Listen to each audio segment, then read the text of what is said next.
Welcome to the DC Bar Pro Bono Center's webinar, The ABCs of a Business Bankruptcy, brought to you in partnership with Shulman Rogers, DC Startup Week, and the DC Department of Small and Local Business Development. I'm Christine Kulumani, a staff attorney with the DC Bar Pro Bono Center's nonprofit and small business legal assistance programs. Thank you to my colleague Lauren Paley, who helped make this webinar possible, and you all be able to log on, hear us, and see the slides today.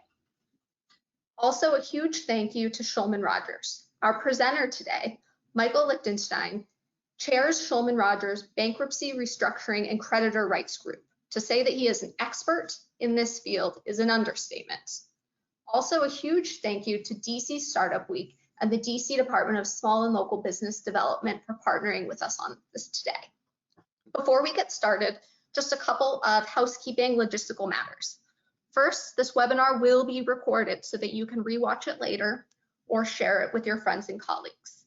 Additionally, you have access to the presentation slides in your handouts tab, and they will also be available after with the recording.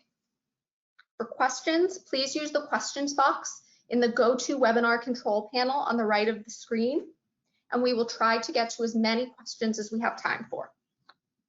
Over the past months, COVID-19 has left many businesses, both big and small, struggling financially, with uncertain near futures and legitimate concerns about the ability to recover. Many small businesses operate on razor-thin margins and have now defaulted on financial obligations, taken on new financial obligations, and substantially halted or modified operations. In these trying times, businesses must consider all of their options for moving forward, or recognizing that it may not be possible, both possibly implicating a business bankruptcy. This afternoon, Michael will walk us through what a bankruptcy for your business may look like and some of the options available to you. Thank you, Michael. Thank you, Christine. I'm going to move. Good afternoon, everybody. My name is Michael Lichtenstein. As Christine said, I am a partner at Shulman Rogers. I'm the head of the bankruptcy group. Let me tell you sort of at the outset what I plan on walking through today. I'm going to talk about mostly Chapter 11, and there are two forms of Chapter 11. There is both Chapter 11 and there's a new subchapter 5 of Chapter 11, which is specifically for small businesses with debts under a certain amount. I'm going to first walk through Chapter 11 to explain what a business can do, and you should know that either businesses or or individuals can file Chapter 11. I'm going to focus simply on the businesses, and then we'll go through subchapter 5. It's my understanding that the majority of people who are listening in today are business people rather than lawyers and not bankruptcy lawyers. So I'm going to try to explain the concept, which are pretty basic to me as a bankruptcy lawyer, but which are probably alien to you. If anybody has any questions, as Christine said, please feel free to type them in, and Christine will either stop me or we'll deal with them at the end. So with that, we're going to start. Christine, I'm trying to move the slide and it's not working. If you could perhaps move it. Thank you. Let's try the next one. Great, thank you. As I said, in terms of Chapter 11, either corporate entities, and by corporate entities, that means whether you're an LLC, a corporation, a nonprofit, any of those are eligible to file Chapter 11. Individuals can file Chapter 11 too, and it's not rare, but an individual files a Chapter 11 when they seek to reorganize, restructure their debts, much like a corporate entity. Most people seem to think that your balance sheet has to be upside down, that you have to prove that you're insolvent when you're a corporation to file bankruptcy, and that's not actually a requirement under the bankruptcy code. There are all sorts of reasons that corporate entities file bankruptcy. It may involve wanting to restructure the debt. It may involve getting rid of some of the leases. And so depending on what those reasons are, you can then tailor your bankruptcy to that entity. Christine, do you mind moving the slide? I'm sorry, but mine is not working. Thank you. All right, I'm going to start with some basic concepts. First of all, when a corporation files for bankruptcy, there is an automatic stay. Section 362 of the Bankruptcy Code says that any actions that are pending against a debtor or have to be stopped, essentially, and nobody can initiate any other actions. In simple English, that means that if your corporation has been sued, that lawsuit will stop once you file the bankruptcy petition, and no further action can be taken.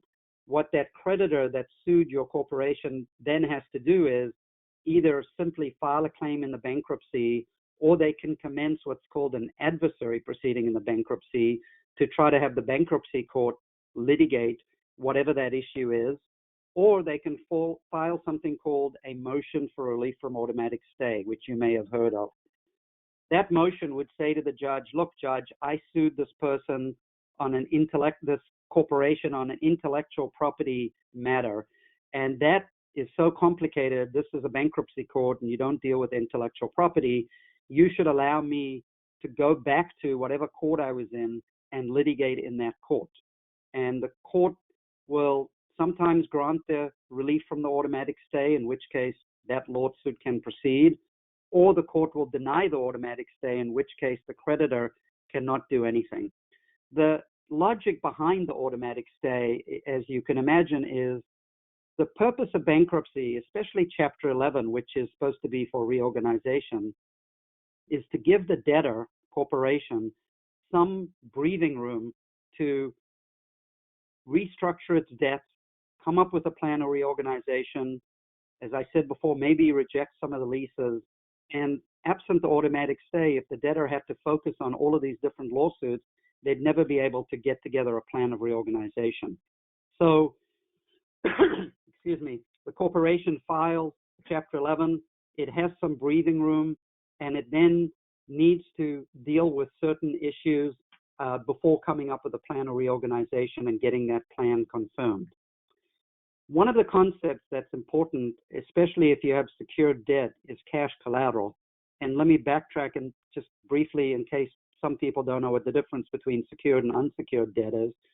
Secured debt is when a lender has lent money to the corporate entity and that loan is secured by collateral. The simplest example would be accounts receivable. So an entity borrows money from a lender, secures it with the accounts receivable, and then that entity files for bankruptcy. That money, the proceeds of the accounts receivable, or any of the property which is subject to the lender's liens, in bankruptcy is called cash collateral. And under the bankruptcy code, the corporation cannot use those funds without the lender's permission or a court order.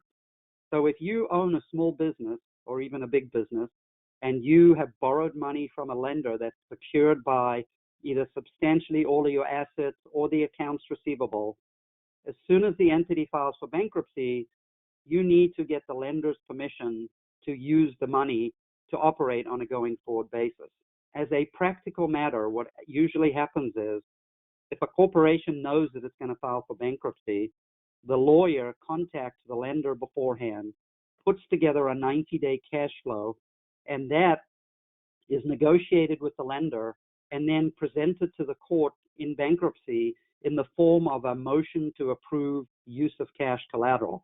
And the quid pro quo is that the lender wants to make sure its interests are protected. So if you're listening on this call and you're a lender and not a business, if an entity files for bankruptcy and you have a secured loan, you want to make sure that your interest is adequately protected so that your collateral does not get devalued. And the way that the form that usually takes is in the order approving the cash collateral, the court will grant replacement liens to the lender and may even provide what are called adequate protection payments, so that as the bankruptcy progresses, the lender is not impaired in any way. Another concept, you may have heard of it referred to as DIP financing, debtor in possession financing. When entities go into bankruptcy, especially larger entities, sometimes they don't have enough cash flow. And so when you read about some of these department stores that have just gone into bankruptcy, they need money to continue operating until they can maximize the value of their assets and reduce their liabilities. And in order to have some runway to continue operating, they want to borrow money. That's known as DIP financing. If you're a lender and you lend money post-petition after the entity has filed for bankruptcy, you usually get a pretty good interest rate and you get all sorts of protections that in essence puts you in first place so that you make sure that you're going to get your money back, and it also allows the debtor to operate. Within 14 days of filing a bankruptcy, a debtor needs to file a schedule of assets and liabilities and a statement of financial affairs. You should know, and this is very important because business people, not being bankruptcy lawyers, don't really focus on this. When an entity files for bankruptcy, everything is transparent. So all of its finances, all of its financial transactions, all of the money that it paid within a certain period of time, all of that is going to be identified on the Schedule of Assets and Liabilities and Statement of Financial Affairs, which are signed under oath and penalties of perjury. So the schedules, which have to be filed within 14 days, but in a typical Chapter 11 case, especially if it's a complicated case, the court grants an extension of time to file it. Those schedules identify all of the assets that the debtor owns. For example, real estate, personal assets, money in the bank, in addition to intellectual property, furniture, fixtures, equipment, interest in other entities. Everything that the debtor owns has to be listed. And then you have to list the creditors, and the creditors are broken down by what kinds of loans and what kinds of priorities they have. So for example, typically taxes are priority unsecured claims, so they will be listed in that schedule. And then you have secured creditors that are secured by collateral. And then you have unsecured creditors, which are typically your trade debt. All of your vendors, unless somehow they have liens, which they don't usually, they would be listed as unsecured creditors. And then sometimes you have employees who are owed pre-petition wages, and so they would be listed as creditors too. In addition, there's a schedule on the schedules, it's Schedule F, that talks about executory contracts and leases. So if you are a corporate debtor, let's say you own 20 retail stores, you would list all of those leases on the list of executory contracts. And I'll talk about what happens to those leases in a couple of minutes. In addition to the schedules, you have to file a statement of financial affairs. And this is crucial because some of the questions on the statement of financial affairs require that the corporation list all payments that were made within 90 days of the bankruptcy and all payments that were made to insiders, and an insider is an officer or director within a year of the bankruptcy. So that, again, this is all publicly filed and people are going to be able to review and look at what are your assets, what are your liabilities, and then what payments were made, are there any lawsuits, and help them evaluate in the course of the bankruptcy what can be done with respect to this debtor. After the schedules of assets and liabilities and statement of financial affairs have been filed, there's a first meeting of creditors. Now, let me just backtrack. I forgot to mention, some people who don't know that much about bankruptcy always think that there's sort of a trustee that's running things in bankruptcy. That's actually not true in a typical Chapter 11 bankruptcy. What happens in a typical Chapter 11 bankruptcy is the same owners and management that run the corporation continue to run the corporation and manage the affairs post-bankruptcy. The only time a Chapter 11 trustee would get appointed is if a creditor, somebody who's owed money by the corporation, files a motion seeking the appointment of a Chapter 11 trustee. And it's very rare in the first place that such a motion gets filed, and it's only granted by the court under egregious circumstances, that either the owners have been taking the money from the corporation and paying for their own expenses, or they have been misusing the money, or they've been stealing the money. Under those circumstances, a Chapter 11 trustee might get appointed, but it's very rare. So usually you have the same management running the corporation. So at the first meeting of creditors, somebody on behalf of the corporation, usually the CEO and or CFO, will testify under oath, and the Office of the United States Trustee, which is a branch of the Department of Justice, which is responsible for bankruptcy matters, one of their lawyers will go through the schedule of assets and liabilities and statement of financial affairs that were filed and will ask the debtor under oath all sorts of questions. I see you have a building here, but you said it doesn't have a value. Why didn't you put a value? Or you said it's $6 million. How do you know it's not worth $10 million? Have you had an appraisal done? Have you tried to sell that building? They'll go through all of those questions. The one that you most have to, I don't want to say be concerned about, but that's going to catch people's eyes is that list of payments to creditors within 90 days or to insiders within a year.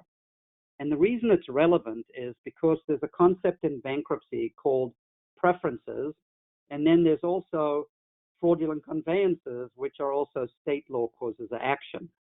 Those two together are known as avoidance actions, and they often provide an opportunity for recovery in bankruptcy. A preference is a payment or transfer of an interest of a debtor that was made within 90 days of the bankruptcy that allowed a creditor to receive more than it would have in a Chapter 7 liquidation. And let me explain that because that sounds convoluted. But in essence, if the corporation owes money to two different creditors and neither of those loans are secured, so there's no collateral, and they've owed the money to one of the creditors for a year, and then the corporation, they know they're going to file for bankruptcy and they really like that creditor, so a month before bankruptcy, they pay off that debt. That is a preference because it's preferring that creditor over all other creditors. And that money will be recoverable by the state. The logic is that anybody who got paid within 90 days of the bankruptcy and was able to get more than they would in a liquidation should have to give all that money back, put it in a pot, and then the money will be distributed pro rata amongst all of the unsecured creditors. So it's a much more equitable distribution of the assets. Now, you should know that there are exceptions, affirmative defenses to preferences. And some of you may have received letters from corporations in bankruptcy. Typically, you get a letter from the debtor, or if there's a trustee, saying the debtor's records reflect that you received the payment within 90 days. That's a preference. Please send me a check. I would not advocate that you necessarily immediately send them a check because you should look into whether or not you have defenses. For example, ordinary course business transactions are not preferences. The simplest example is if you're a corporation and you lease your premises from a landlord and you pay your landlord rent on the 5th day of every month, and so you make 3 payments in the 90 days before bankruptcy, technically that's a preference, but it's an ordinary course transaction, so that's not money that's recoverable to the estate. If, on the other hand, you hadn't paid your landlord for 6 months, and then all of a sudden you made catch-up payments 30 days before the bankruptcy, that is a preference that would be recoverable. And that is one of the key things that the U.S. trustee and other creditors will be looking for in the schedules and the statement of financial affairs and may ask questions about at the first meeting of creditors. The other concept that I raised is fraudulent conveyances. And as some of you may know, a fraudulent conveyance is a transaction whereby a debtor gives away property and doesn't receive in return reasonably equivalent value and is rendered insolvent by that transaction or is insolvent at the time. What that means in English is if your corporation is insolvent and during that time, let's say it owns a piece of property that's worth $1 million, but it transfers it to a creditor for $200,000, that's a fraudulent conveyance. Again, the concept being that the debtor can't give away its property or interest for less than what that property is worth, because by doing so, you're adversely affecting all of the other creditors. And bankruptcy, unlike state courts and federal courts, is not it's a court of equity. So bankruptcy judges look for the best benefit and the best interests of all of the parties in interest, which includes all of the creditors and also the equity security holders, those members of LLCs or shareholders of the corporation. And so bankruptcy judges will try to maximize the return to the creditors while simultaneously seeking to allow a debtor to reorganize. Christine, do you mind switching to the next slide? Thank you. In a Chapter 11, this is just a footnote you should know, the debtor has to pay the United States trustee quarterly fees. And those fees are on a sliding scale based upon distributions that the debtor makes. I bring this up because you should know that if you're in a corporation, the quicker you can emerge from bankruptcy, the less money you're going to have to pay to the United States trustee. It's a fee that you're going to have to calculate when you do your cash flow projections. And if you don't pay that fee, the United States trustee will file a motion seeking to dismiss your case. So it's not optional, you have to take care of it. In a typical Chapter 11 case, and again, remember, we're going to get to the small businesses, but I want to highlight these issues so you see the significant differences between the Small Business Reorganization Act and a typical Chapter 11. There's a committee of unsecured creditors that may get appointed. The way it works is the United States trustee will send out notices to the unsecured creditors that have the 20 largest claims, largest by amount, and ask them if they have any interest in being members of a committee. And if 3 or more say, yes, I'd like to have a committee, typically the United States trustee will form a committee. That committee acts as a representative of all of the unsecured creditors. And the reason I think it's important for you to know about this is because a committee typically is entitled to get counsel and, in larger cases, financial advisors too. And the reason that's relevant is somebody's got to pay these lawyers and these financial advisors. And that money is going to come out of the debtor's estate. So if the debtor has $2 million to distribute to creditors, if there's a creditors committee, then that creditors committee counsel's fees and its financial advisors counsel's fees are going to reduce the recovery available to creditors. I'm not saying that as a bad thing, because the creditors committee often is in a position to negotiate with the debtor or with the secured lenders with respect to trying to get money back for unsecured creditors, trying to be involved in filing preference and fraudulent conveyance actions to bring money back into the estate. But it is a significant expense that should be taken into consideration. You can see on the screen the next item is assumption or rejection of leases. I mentioned at the outset that one of the benefits, in addition to restructuring, is the ability to focus on leases and what do you do with leases. Many companies, especially retail chains, use Chapter 11 as an opportunity to shed their unprofitable leases. Some of you may remember many years ago, probably 20 or 25, there was a clothing company called Merry-Go-Round. I worked at a firm where we represented Merry-Go-Round in the bankruptcy, and there were 1,500 stores across the country. Some of them were profitable, many of them weren't profitable, and so we did an analysis, the company, the financial people, but we as the lawyers assist them in saying, look, we want to get rid of 200 leases because those stores are losing money.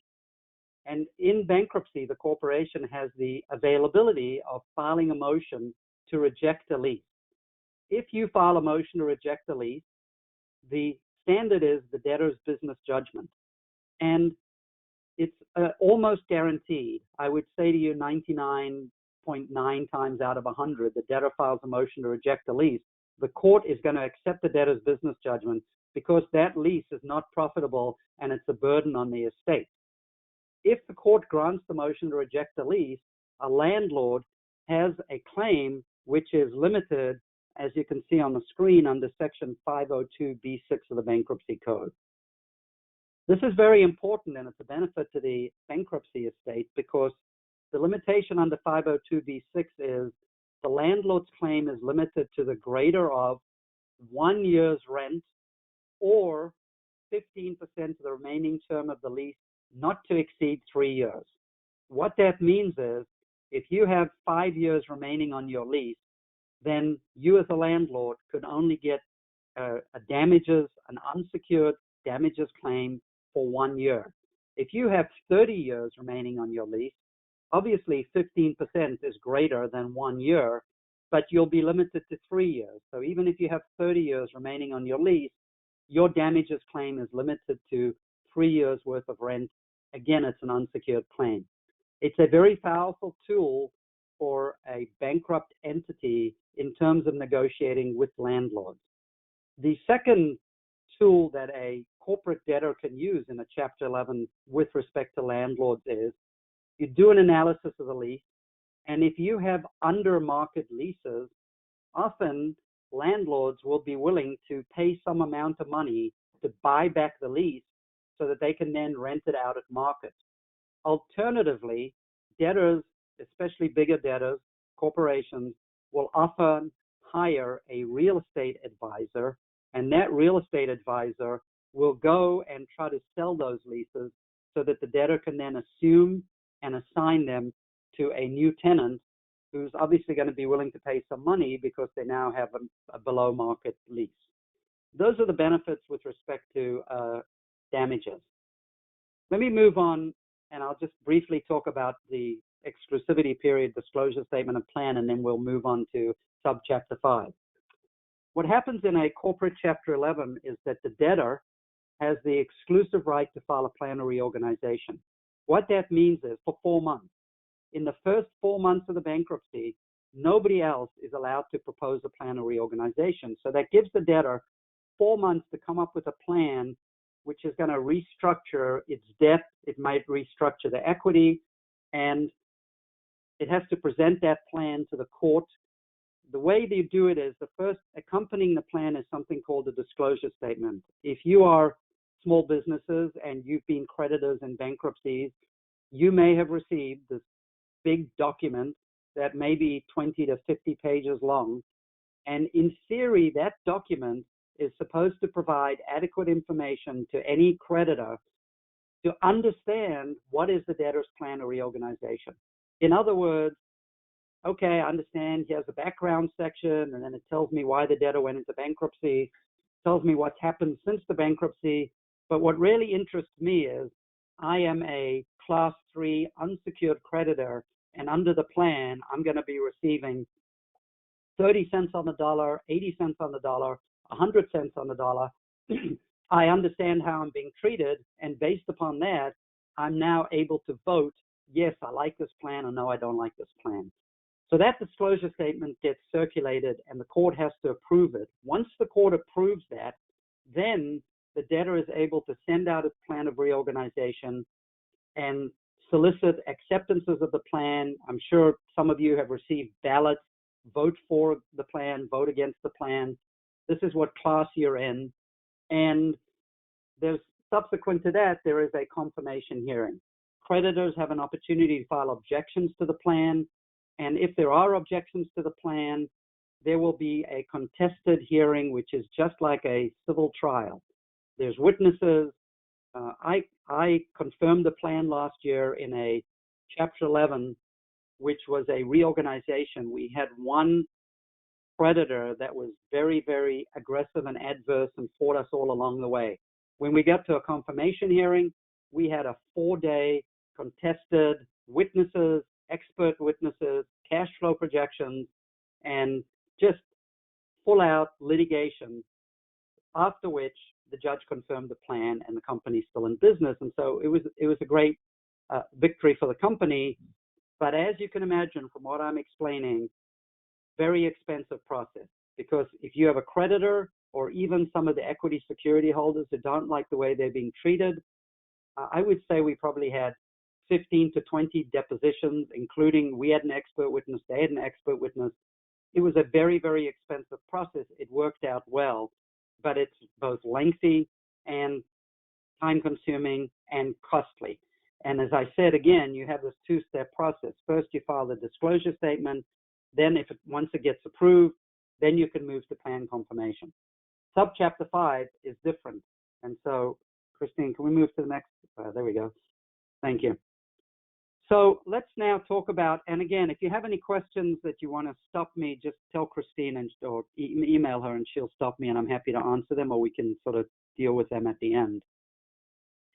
The Small Business Reorganization Act of 2019 actually went into effect in February of 2020. What happened is Congress decided that it wanted to have a more expedited and less costly way for small companies to reorganize. I've already emphasized how costly a Chapter 11 can be for a small company. And I will tell you, I've been doing this for over 30 years, and I represent both creditors, and I've filed many, many Chapter 11 cases for debtors. Our firm, debtor comes to me, it's a small business. Regardless of how uncomplicated it's going to be, I'm going to ask them for between $150,000 and $100,000 retainer and maybe more. Other firms may ask for a $200,000 to $300,000 retainer. That in and of itself can be prohibitive for a small business. And then once you file, as I mentioned, you have a creditors committee that wants a counsel. They want a financial advisor. The debtor wants a financial advisor. You can sort of work your way out of being able to reorganize because you're paying so much money to the professionals. Now, sometimes it makes absolute sense. And as I mentioned in the case that I confirmed last year, it allowed them a fresh start. It allowed them to restructure the capital structure and also move forward and hopefully be very successful. So it may be a good idea, but not all businesses can afford that. So Congress came up with this new subchapter 5, and when they passed the act, the debt ceiling was $2,750,000 of non-contingent, undisputed claims, not including insider claims. What that means is if you have a company and that company owes less than $2,750,000 and you don't include insider claims in that amount, you're eligible to file under subchapter 5. When I say insider, again, I mentioned that before with respect to preferences. Insiders include officers, directors. So just to give a simple example, if we have a company that has $2.5 million of debt, and a year ago, the CEO of the company lent the company $1 million, the company owes $3.5 million. That will not preclude them from being eligible under subchapter 5 because you take out the $1 million that the CEO lent them and you don't include it in the calculation. Under the CARES Act, since COVID came about, the $2,750,000 has now been increased to $7.5 million for a 12-month period. So now what that means is if you have a small business, as long as your debts, not including insider debt, are less than $7.5 million, that entity has the ability to file a Chapter 11 under subchapter 5. And there are many benefits, which I will walk through now. But let me first explain that people keep talking about Chapter 5. It's subchapter 5, which is a subchapter of Chapter 11. So many of the obligations and rights of a debtor in possession, which means the company that continues to operate, are the same as they would be in a typical Chapter 11, but there are some differences and there are many benefits. And I'll tell you right now, it's going to be much quicker and it's going to cost a lot less money. So in terms of rights and possessions, for example, the automatic stay still applies. So even if you are a debtor under subchapter 5, creditors that have filed lawsuit against you cannot continue with their lawsuits. They have to come and try and file a motion for relief from stay before they can continue. The idea is, by the way, is that the debtor in possession is an entity that is preserving all of its assets for the benefit of all parties and interests, including creditors and equity security holders. And therefore, one creditor should not be able to go ahead and continue with its lawsuit and try to attach property of the debtor. All of this has to be dealt with in the bankruptcy court at the same time. Let's move to the next slide, please, Christine. Thank you. Okay, so one important distinction is you can see that a panel 11, Chapter 11 trustee is appointed to oversee the process and review the plan. Like a typical Chapter 11, management and ownership continues to run the debtor and to make decisions. However, there is a Chapter 11 trustee who is appointed, and there's a panel. In Maryland, I think there may be 8 people who are on a panel, and the U.S. Trustee's Office appoints one of them to be the Chapter 11 trustee in the case. Their role is to oversee the process for the benefit of the creditors, participate with the debtor in terms of how it's going to prepare and file a plan of reorganization, and then once the plan is confirmed, all payments that the debtor makes go to the Chapter 11 trustee, who then distributes them pro rata to the creditors in accordance with the plan. So it's a bit of a hybrid here. It's not a Chapter 11 trustee who got appointed because of all sorts of bad things. It's more like a monitor to assist the process work smoothly and also distribute the funds. Some of you may be aware that individuals can file what's called a Chapter 13. That's a wage earners plan. And in essence, what happens in a Chapter 13 is if you are an individual, not a corporation, and you have debts not exceeding a certain amount, you're eligible to file a Chapter 13 plan whereby you put in all of your revenue, you take out your expenses, and whatever the net operating income is goes to the Chapter 13 for a period of 3 to 5 years. She distributes that to creditors, and if you do that, then you'll get a discharge and you won't have to pay whatever is left over from your debt. A subchapter 5, Chapter 11 mirrors in some respects a Chapter 13. And so here are a couple of the benefits. There's no creditors committee. And when I say benefits and there's no creditors committee, I'm talking obviously from a debtor's perspective, because what it means is the debtor doesn't have to spend time negotiating with the creditors committee about every little thing it files. They have a Chapter 11 trustee, and they're both generally, I think this is what's going to happen, and I will tell you that very few cases have yet been filed in this area, indeed in the whole country, under subchapter 5. Some of you may be familiar with PMI Parking Management, Inc.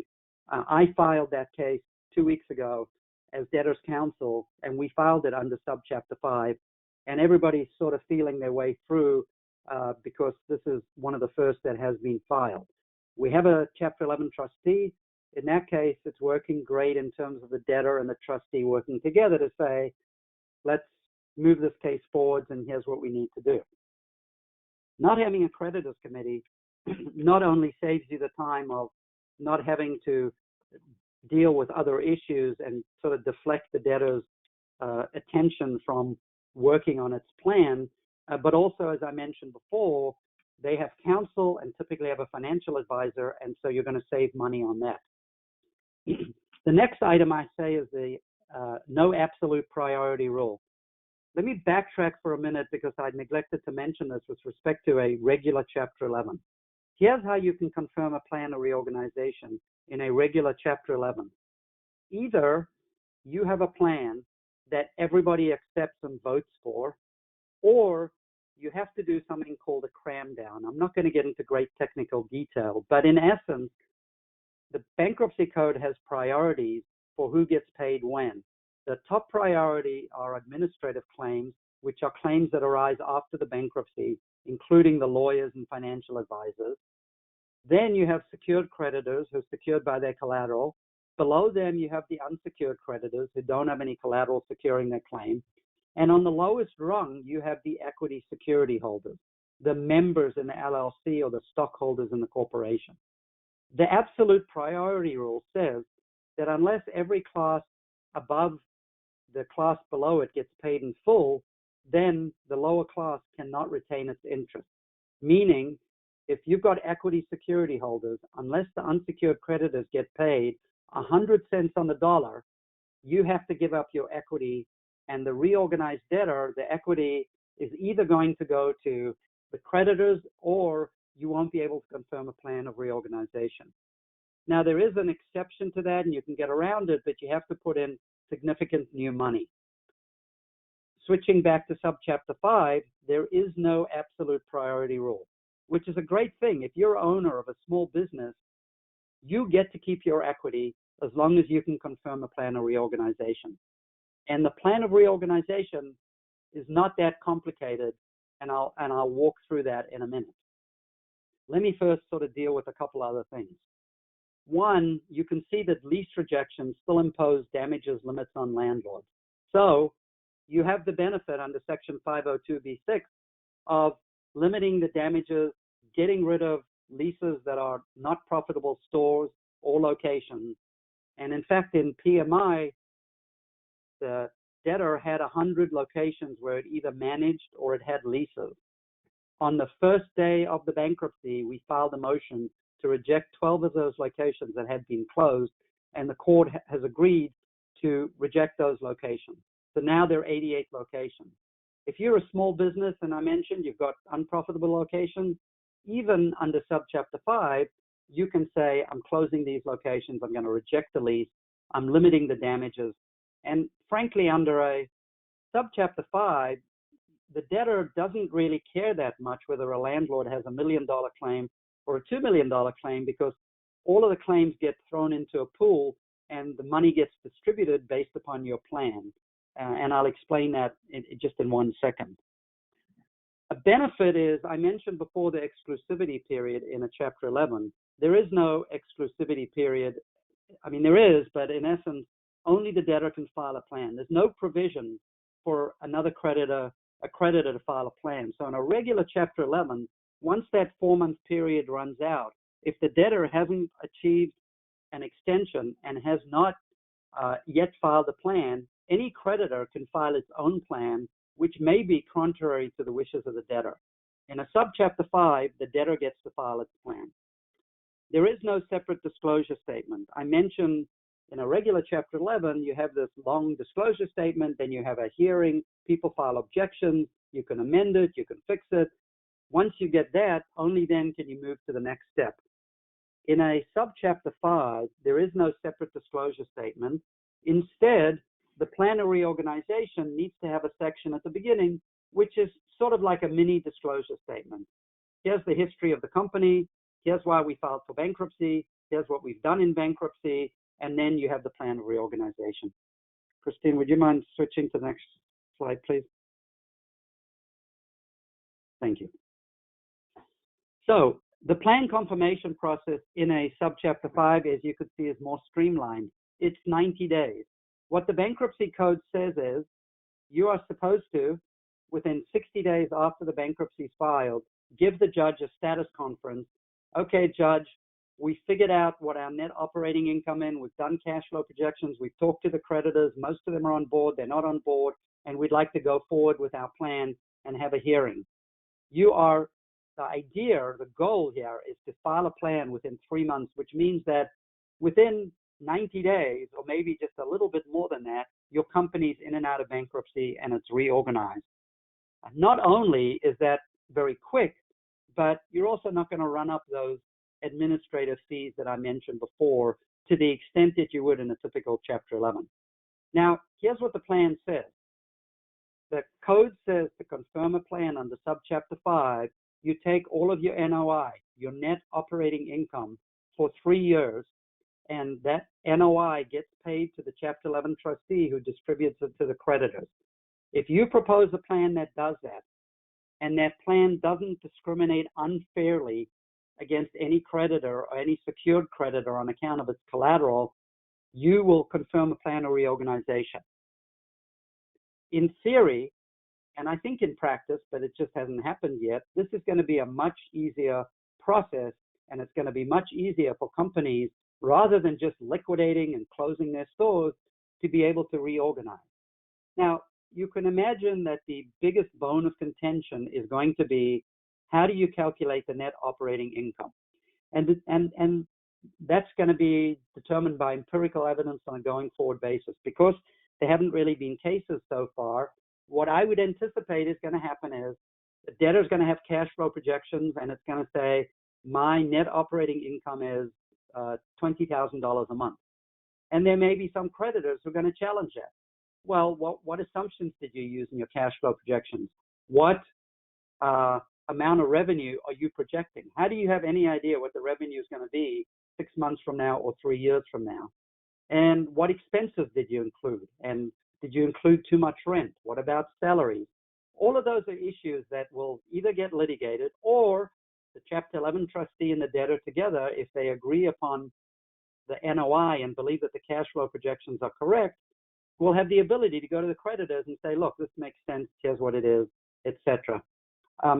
In PMI that we filed a couple of weeks ago, we've now filed an application to retain a financial advisor precisely for that purpose of assisting the creation of cash flow projections that will reflect as accurate as possible the net operating income, because I think that's going to be the strength of a debtor's case in a subchapter 5, chapter 11.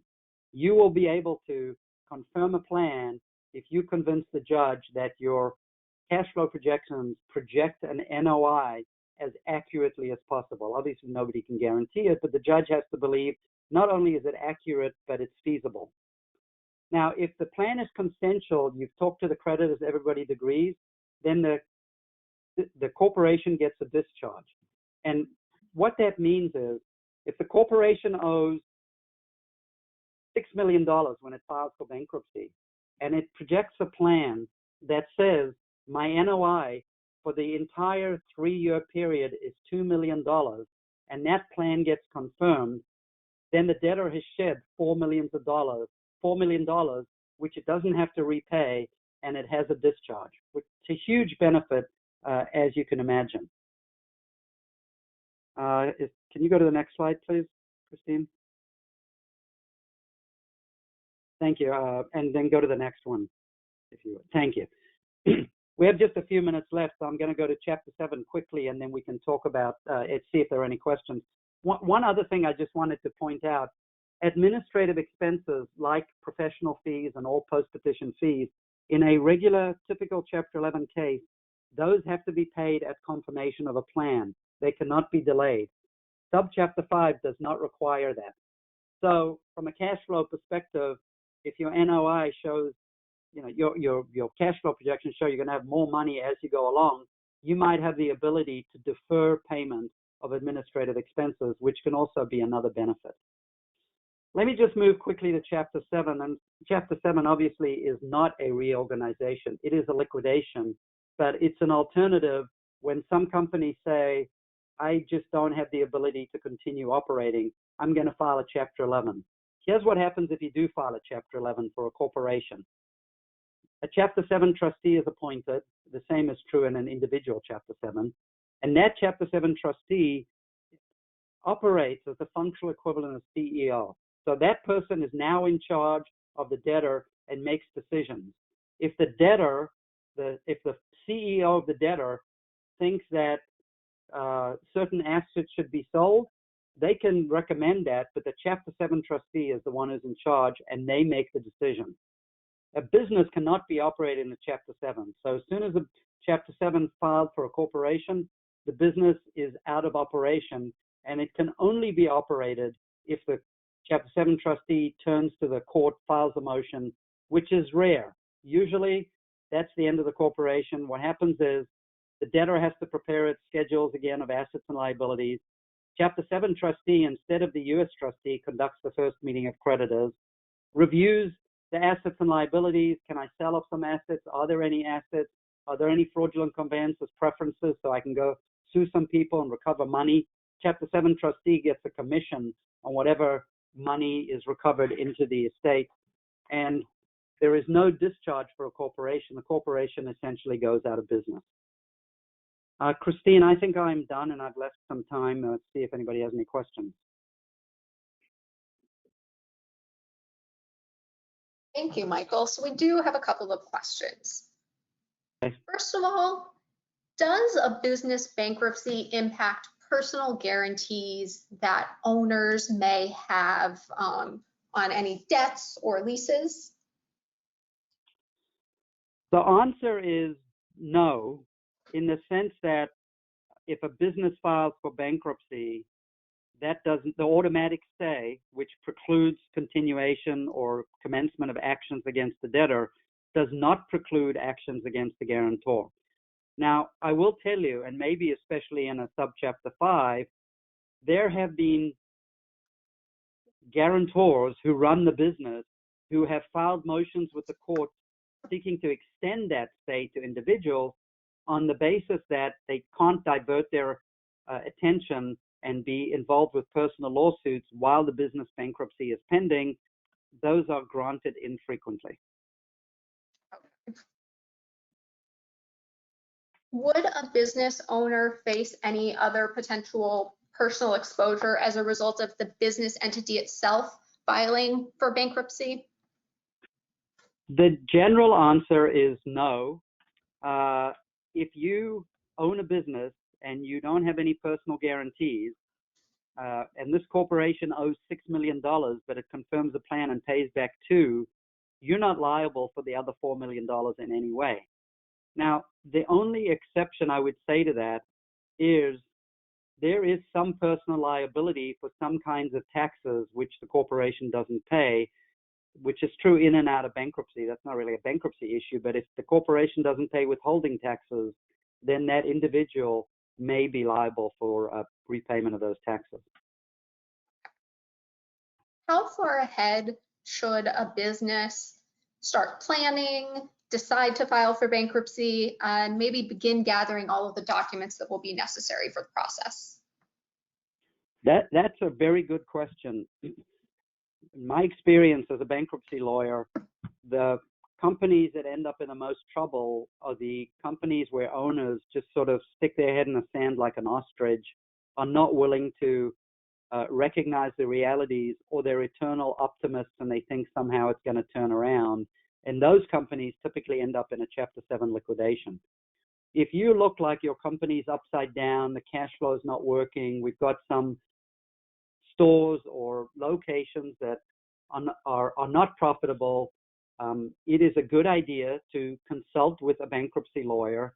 And I would typically say that you need a 3 to 4 month, although you could do it within a month or two, but usually a 3 to 4 month approach to say, okay, it makes sense, especially under subchapter 5. Here's what we need to do to prepare. Do we need to start storing some cash? Are there people maybe we do pay, we don't pay for now? How do we make those decisions? What's our cash flow going to look like? How much money are we going to save? And doing some serious planning ahead of time, at least several months, I think is a good idea. Okay.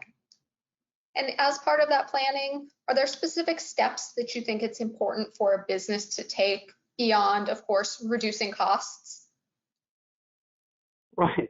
Well, that is the first one for sure. And, I'm a bankruptcy lawyer, but anytime I meet with a prospective client, I try to seek alternatives to bankruptcy because nobody wants to file and it's expensive. So those are problems. I don't believe, and I've had this discussion with someone last week about a business, I don't believe there's any stigma attached to filing a bankruptcy anymore like there used to be 20 years ago, and especially not for a corporation, because you could look at the internet any day of the week and find 10 huge corporations you never would have thought of that have filed for bankruptcy. But the first step is obviously to cut expenses. The second step is to really do a realistic, not a rosy glass, picture of what's going to happen in terms of cash flow projections, because you want to say, look, especially under subchapter 5, I understand how it works. I get to put all my NOI for the next 3 years. If I do realistic cash flow projections and I cut these expenses and I get rid of a couple of locations, what does that look like in terms of cash flow? Will I be able to survive, pay some NOI, and then emerge from it as a leaner, meaner machine? So I would a deep dive into financial analysis in addition to cutting expenses is always a good idea. Okay. For the businesses that, they go through this process and bankruptcy is the only option for survival, will filing bankruptcy have the potential to impact, future lines of credit or the ability of the business to get loans? Well, the answer to that is it sort of depends on the bank. Generally, businesses that go through this and reorganize and are successful end up getting new lines of credit from different lenders, or sometimes their pre-existing lenders are a willing participant in this process because their collateral may be worth less than their debt, and it's in the lender's interest to help the borrower through a reorganization process.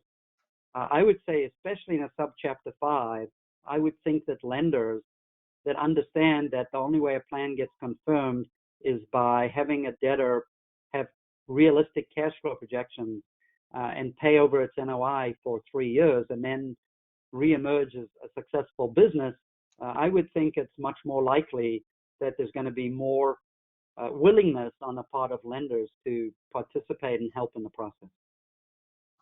Great. Some small business owners in their lease have a clause that says that bankruptcy will result in an automatic event of default, causing them to be evicted. Is this something you can talk about at all? Yes, I believe that is called an ex post facto clause, otherwise known as poppycock. That landlord's lawyers always put that provision in a lease, and it is totally unenforceable in a bankruptcy. What happens in a bankruptcy is only the debtor gets to move to reject a lease or to assume a lease, and in order to assume a lease to stay in there, they have to cure all arrearages, and the landlord can argue with them about what the cure period is or how much is owed. But the notion that upon filing of a bankruptcy, you get a letter from the landlord which says your lease is now terminated, it was an event of default, is actually a violation of automatic stay on the part of the landlord and could result in damages against the landlord. Great. So it looks like we are about out of time. Thank you again so much, Michael, for sharing your time and your expertise with us. And thank you to all of our listeners for joining us today. I know that this is not the most cheerful of topics, but it is information that's very important to all small businesses going through these difficult times.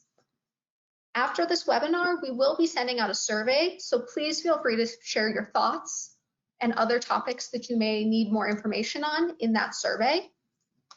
In addition, if you'd like to share this webinar with your friends or other small business owners that you know, it was recorded. You'll be able to find the slides and a recording at the Pro Bono Center's resource site, lawhelp.org/DC/CED. The link will also be emailed to you. On this resource site, you can also find the Pro Bono Center's upcoming events and a variety of resources, including a COVID-19 legal resource hub. Thank you again, Michael, Shulman Rogers, DC Startup Week, and DSLBD for partnering with us. Goodbye. Thank you, Christine. Bye-bye.